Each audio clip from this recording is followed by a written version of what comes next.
Live happily with your lover. It's been a week since my beloved wife left this note and vanished. I stand motionless in the room, holding our engagement ring. How did it come to this? My name is James, a 43-year-old office worker. My wife, Sarah, also 43, is a housewife. Though we were never blessed with children, our life together was pure happiness. We traveled a lot together, and on days off from work, we'd go shopping or dine out. Of course, during our long marriage, we had our arguments. But we always made it a point to apologize if we felt we were wrong and reconciled by the end of the day. We frequently visited each other's parents' homes and had a great relationship with our in-laws. There seemed to be no issues. I always believed that our calm, happy days with my wife would last forever. However, the end of my blissful marital life with my loving wife came suddenly. When I returned home from work, the lights were off. Usually, since Sarah was home, the lights would be on. But that wasn't all. The front door, which would normally be locked, was unlocked, and there was no smell of a delicious dinner at all. Thinking she might be out, I called her cell phone, but she didn't answer, and she didn't even read my messages. An hour passed, then two, but Sarah did not return. Something felt very off. That's when I noticed it, sitting down on the couch. There was a piece of paper on the table. In Sarah's handwriting, it read, "Live happily with your lover." Of course, I had never cheated. She must have misunderstood something. I needed to meet her and talk. Sarah isn't the type to socialize much.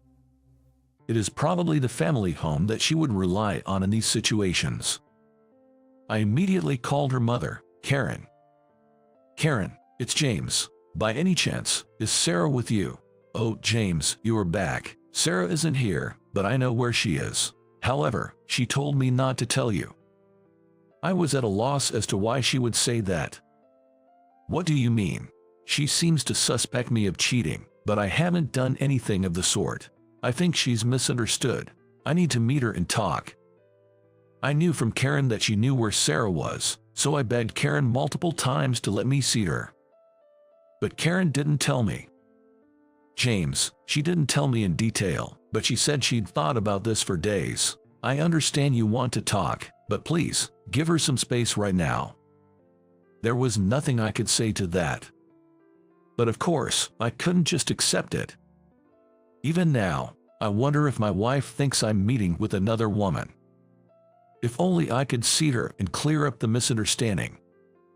Nothing progressed and a week has passed. My wife hasn't returned. I took out the engagement ring from the bedroom closet. I was planning to give this ring to my wife today, on our 20th wedding anniversary. Truth is, I didn't have money when we got married. I couldn't afford an engagement ring, and we couldn't even have a wedding. I'm not into flashy things, so I don't need a ring or a wedding. Let's use that money for our daily expenses. That was a thoughtful proposal from my gentle wife, sensing our financial situation. Now that we're comfortable, I can gift it to her. But having a wedding at this age feels embarrassing. Yet, I wanted to properly convey my gratitude for these 20 years to my wife. This engagement ring was for that. During these 20 years, whether we were broke or distressed about not having children, she always stood by me and supported me. Will this ring, which I had prepared hoping for our continued happiness, ever fit on her finger? I held the engagement ring in my hand, feeling lost in our home. One day, the doorbell rang. When I opened the door, there stood a beautiful elderly woman. I didn't recognize her. As I was puzzled, the elegant old lady said, "I've been looking for you." I was more confused. Then she continued, "Nice to meet you. My name is Amy. I came here about your uncle. He mentioned wanting to leave you some assets. My deceased father only had a sister. My mother had no siblings. In other words, I don't have an uncle. I thought that she must have mistaken me for someone else, and I told Amy that I do not have an uncle. I figured she would leave after that, but Amy slowly shook her head. No, I am sure it's you. Your mother will understand what I mean. Is your mother's name Catherine? Can I please see her? Indeed, my mother's name was Catherine. However, I was hesitant to introduce her to a stranger. I thought I'd call my mother, and if she also said she didn't know Amy, then Amy would surely give up. So, I called my mother. After explaining the situation, my mother was silent for a while. Bring her to the house. I was taken aback by my mother's words.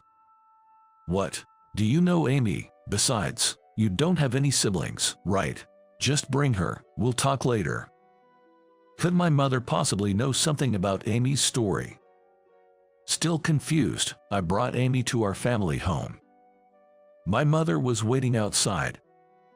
As soon as she saw Amy, she exclaimed, "Amy." To my surprise, Amy also said, "It's been so long," with tears in her eyes. The two embraced tightly. After their embrace, my mother invited Amy inside. When I demanded an explanation, it wasn't Amy who started speaking, but my mother. My father was the CEO of a real estate company. Amy here used to be our housemaid. We've been close since I was young. My brother was supposed to take over the company, but one day, my father arranged a marriage for me. However, I had a boyfriend at that time, your late father. I found out that I was pregnant with his child around the same time the proposal came. That child was you. My father told me to abort the child and marry the man he had chosen. But I couldn't bear to abort my child or leave him. So I left home, almost eloping. I didn't tell anyone, not even my brother or Amy, where I was going, thinking I'd never see them again. I had no idea my mother was the daughter of a CEO. I had never heard about her eloping before. When Catherine left home, I was devastated, but I believed she would be happier with the man she loved, so I kept my silence. I'm glad she had a happy marriage with him. Amy looked very relieved. She must have been worried about my mother all this time. I'm glad to see you, but why visit after all these years? Well, I have some sad news to share with you, Catherine. Saying that, Amy told my mother that her brother had passed away. Yes, my brother. He probably had a tough time managing everything after I left. He was the one who took care of our parents in their final years. I'm really grateful to him. As my mother shed tears, Amy gently handed her a handkerchief. It must have been a shock to be told out of the blue that her brother had passed away. I comforted my crying mother. My uncle, my mother's brother, regretted not being able to help when my mother left home.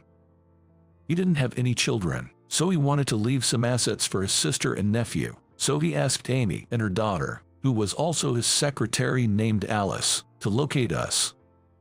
My mother and I were truly touched by my uncle's kindness. But it's been many years since my mother left home. It'd only be right for my uncle's assets to be divided among the company and other relatives. Both my mother and I declined the inheritance. My mother is now enjoying her retirement years. She doesn't need excessive money. As for me, I want to make my precious wife happy with what I earn.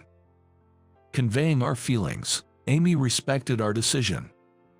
Catherine, you're still as kind-hearted as ever, and James, you're such a gentle soul. Your wife must be very lucky. At Amy's words, my expression stiffened. That wasn't the case. My wife had left me.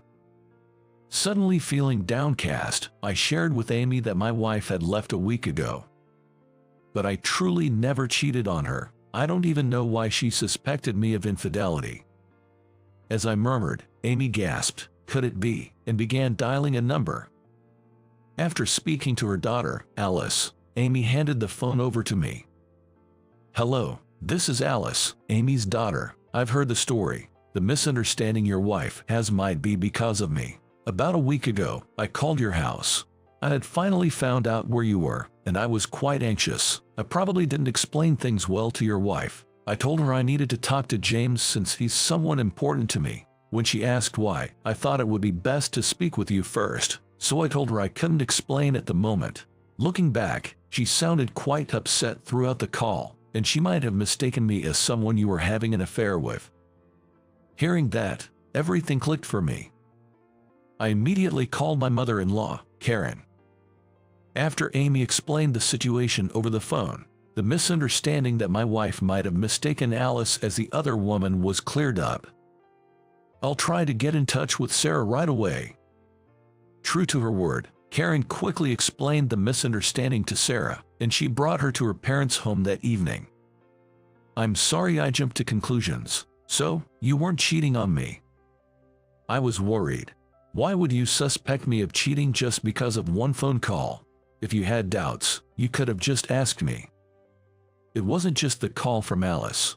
I found an engagement ring hidden in the closet. It's not mine, so I thought you might give it to the other woman. I wanted to ask you about it, but you've been so distant lately. I remembered acting distant.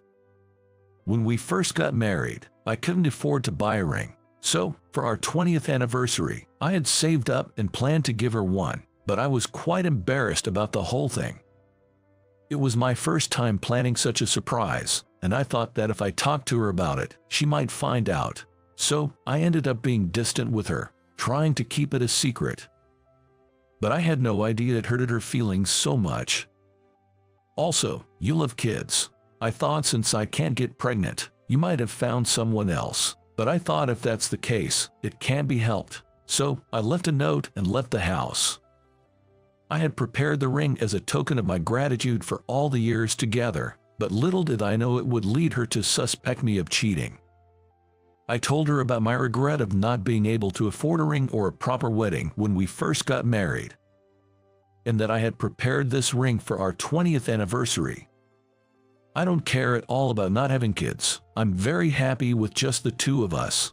During the times we struggled financially, your support was invaluable. I'm really grateful for everything. Let's continue to live happily together. With that, I presented her with the small box containing the ring. I'm so glad I married you. From now on, I won't keep things to myself and will always discuss with you. Those words meant the world to me. I told my wife about my uncle's intention to leave us some inheritance, but she felt, just like I did, that it would be best to decline. However, we were touched by my uncle's kindness. Both of us, and my mother, were delighted that our ties with the relatives were rekindled.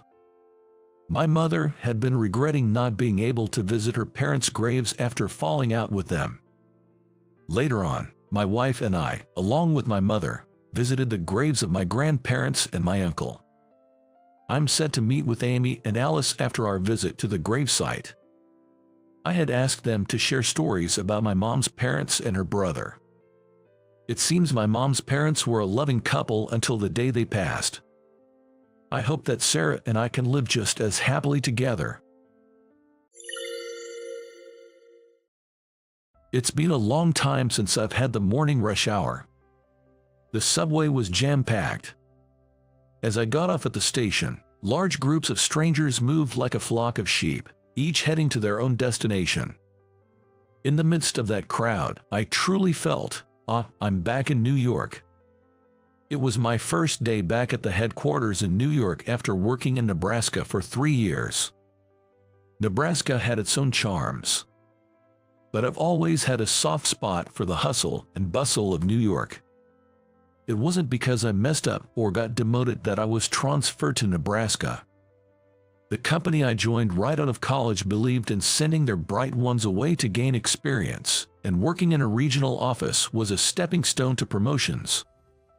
So, at 35, I was assigned to work in Nebraska, and after 3 years, I was called back to headquarters where a position as a deputy director awaited me. So, professionally, everything was going great for me. But there was one thing bothering me in my personal life. At this age, I was still single and didn't even have a girlfriend. Up until just before the transfer, I had a girlfriend whom I'd been with for almost 10 years, considering marriage. But whether it was a phase of fatigue or just growing apart, We broke up when I got the transfer. When I reported to my old department, everyone welcomed me back with applause. Especially the director, who had been instrumental in my career path, was overjoyed, saying, "Next, I'll be the executive director, and you'll be the director." And that evening, a welcome back party was thrown in my honor, orchestrated by the director. "Not to pry into your personal life, but do you have any marriage plans, Alex?" the director asked during the party. Ever since I joined the company, I've been in the same department as the director, who was just a supervisor at the time. We went out for drinks countless times. However, we rarely talked about our personal lives. "Oh, sorry about that, I might have been too nosy." "Well, it's not really that. I mean, I didn't have anyone in my plans." Then I told him that I had broken up with my long-term girlfriend just before I was transferred to another state. Upon hearing this, the director felt guilty, wondering if it was because he recommended the transfer. I replied, "Sooner or later, we would have broken up anyway." "So, you're not seeing anyone now?" "No, not for the past 3 years." When I said that, for some reason, the director had a pleased smile on his face. "Well then, I've got a perfect match for you, Alex. How about an arranged date?"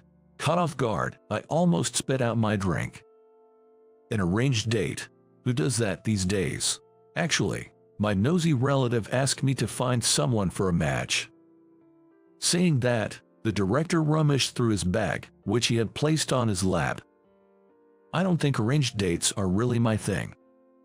Just take a look at her photo. She's a catch, really. Here." He handed me a photo he had been carrying in his bag. "Oh wow, she's really something." The woman in the photo was just as the director described, strikingly beautiful, with sharp eyes, both wise and elegant. She was exactly my type. I can't just introduce anyone without thinking it through, especially when it's such a big deal for someone. "But Alex, what do you say? It's okay to refuse. Want to meet her?" It was hard to decline the director's proposal, especially considering all the help he's provided over the years. Yet, more than that, I was captivated by the woman in the photo and simply wanted to meet her. The following weekend, at a somewhat renowned hotel lounge in downtown New York, under the watchful eyes of the director's meddling relative, the arranged date took place. I was in a suit, she was in a dress. Her name is Catherine, and she's 35, 3 years younger than me. She used to work in an administrative position at a major electronics company. After about 15 minutes, our companions left the table, and it was just Catherine and me. I pondered on what to say next as I carefully admired her face. She looked even prettier than in her photos. "Alex, there's something I wanted to ask first." "Oh, what is it?" "Alex, have you ever been on an arranged date before?" I was actually thinking of asking her the same thing. I told her it was my first time and asked her the same. She also said it was her first. "With someone as charming as you, I'm surprised you'd need to go on an arranged date. Wouldn't you have plenty of suitors?" "Oh, you're too kind." Her tone was gentle, but Catherine gave me a stern look. She probably thought I was being insincere and got upset. But that assertive side of hers was quite attractive to me. "Did I say something you didn't like?" "I wasn't trying to butter you up, honestly." I then shared with her about my long-term relationship ending due to a job in another state, how I came back to the headquarters, got this arranged date offer from my department head, and how her photo made me want to meet her. At first, I laughed at the idea of an arranged date, but it's just another way to meet people. Even those group dates I went to when I was younger felt like group arranged dates. As I continued to share, Catherine's expression softened. "You broke up with your previous girlfriend 3 years ago, right? When in September? Sometime in September, I guess." With my answer, Catherine smirked. Curious, I looked at her. "Actually, I broke up with my long-term boyfriend in September, 3 years ago too." I was at a loss for words at Catherine's unexpected confession. Did you get over your ex? Yes, of course. And you? Yes, a long time ago, Catherine said, smiling. I couldn't help but smile too. And so, our arranged date came to an end, and we agreed to meet again the following weekend.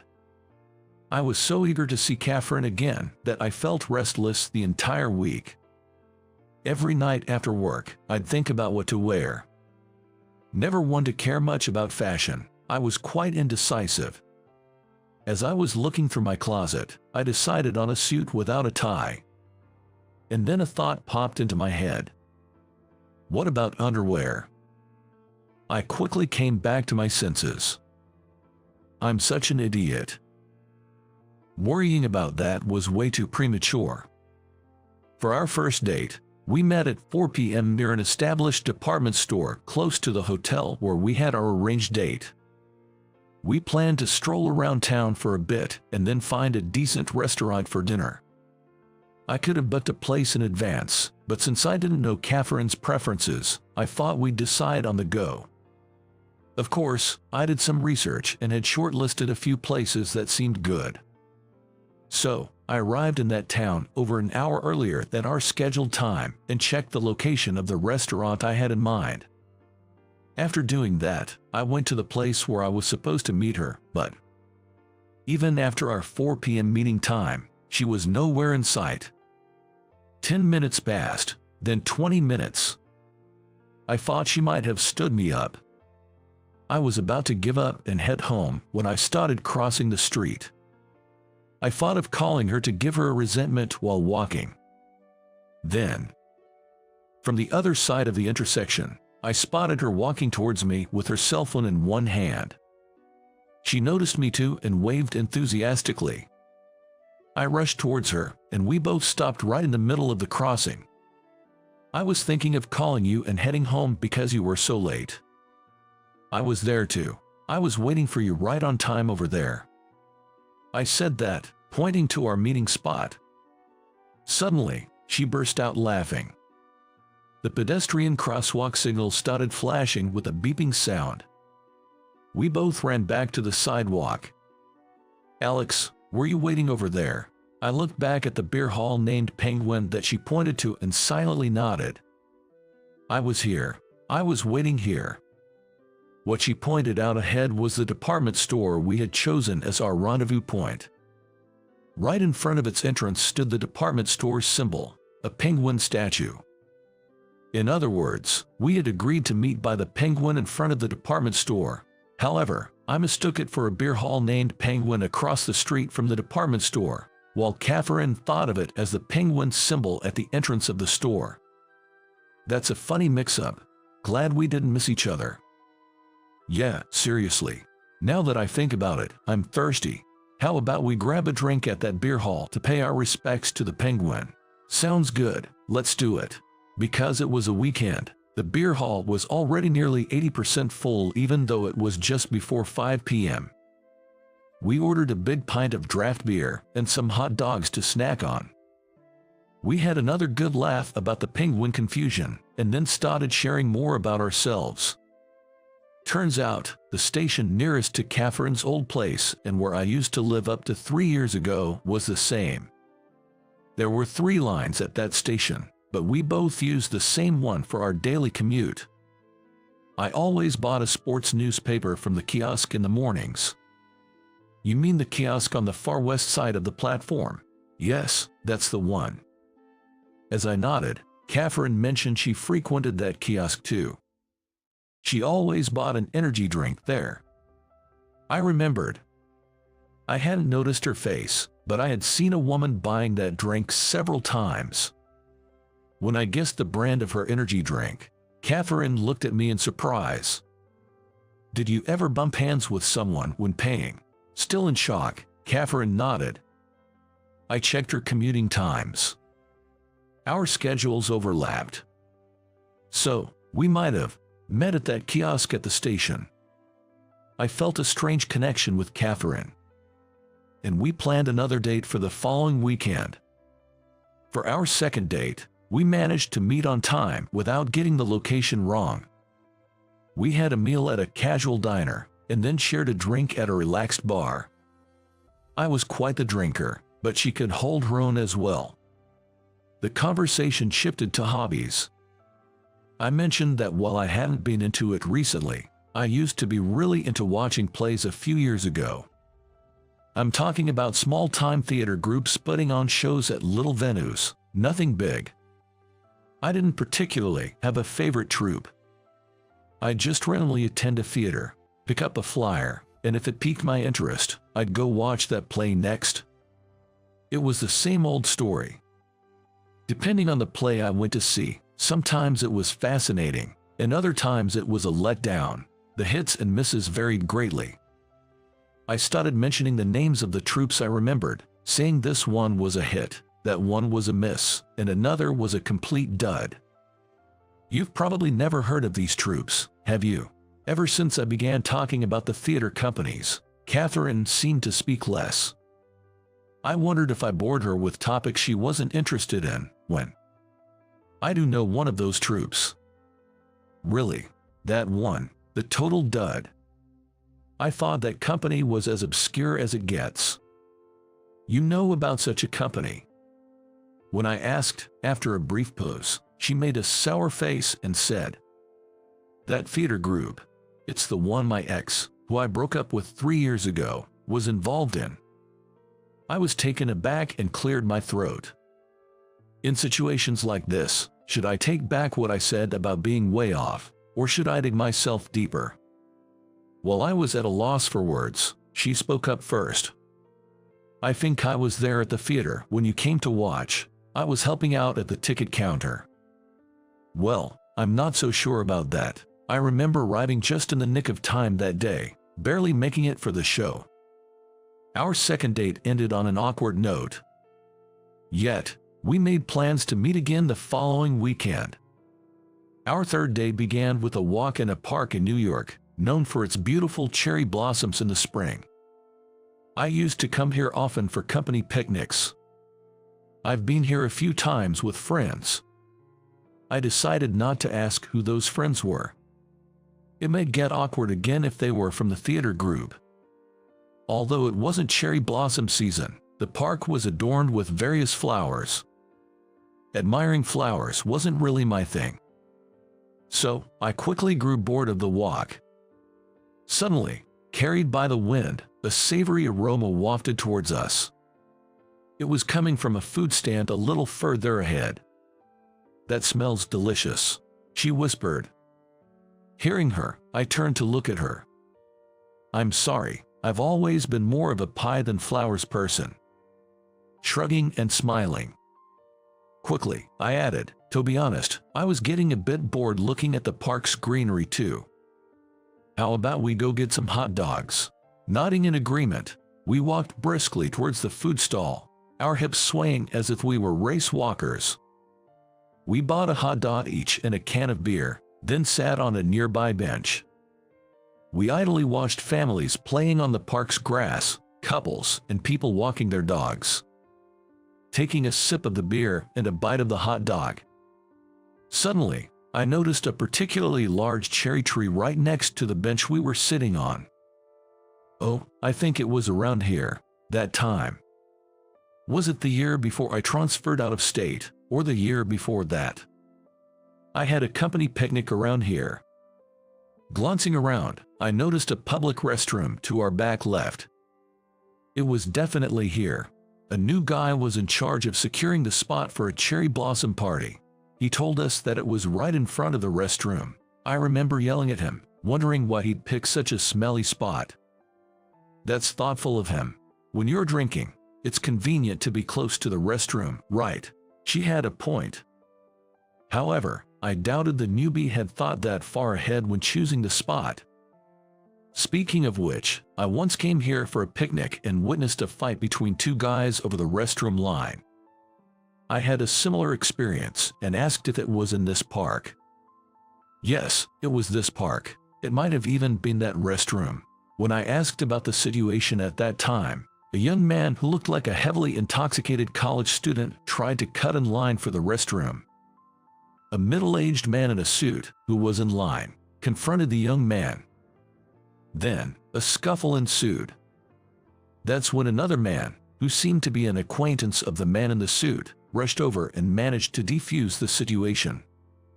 Listening to her story, the memory of that time vividly came back to me. That man in the suit was my director, and the guy who stepped in later, that was me. Yours truly. You're kidding. You were there that day. Both of us were surprised and impressed by the unexpected connection from our past. A few days later, after work, my director invited me for a drink. We went to our usual large bar. As soon as we sat down, my director said, "How's it going with your arranged date? I heard you've met her a couple of times." I wasn't sure how to respond. I believed I had a good relationship with her. However, we had only been on 3 dates. I was indeed attracted to her, and I wanted to believe that she had some affection for me as well. But it was uncertain how things would turn out in the future. I talked to her, and it turns out we've unknowingly crossed paths before, I shared. Upon hearing this, he had a pleased expression on his face, as if to suggest it was a perfect match. Sounds like fate, doesn't it? Suddenly, a thought flashed through my mind. What if she's in this bar tonight, too? There had been a few times in the past when we unexpectedly ran into each other. But if we met in this bar tonight, it wouldn't just be a coincidence. It might be destiny.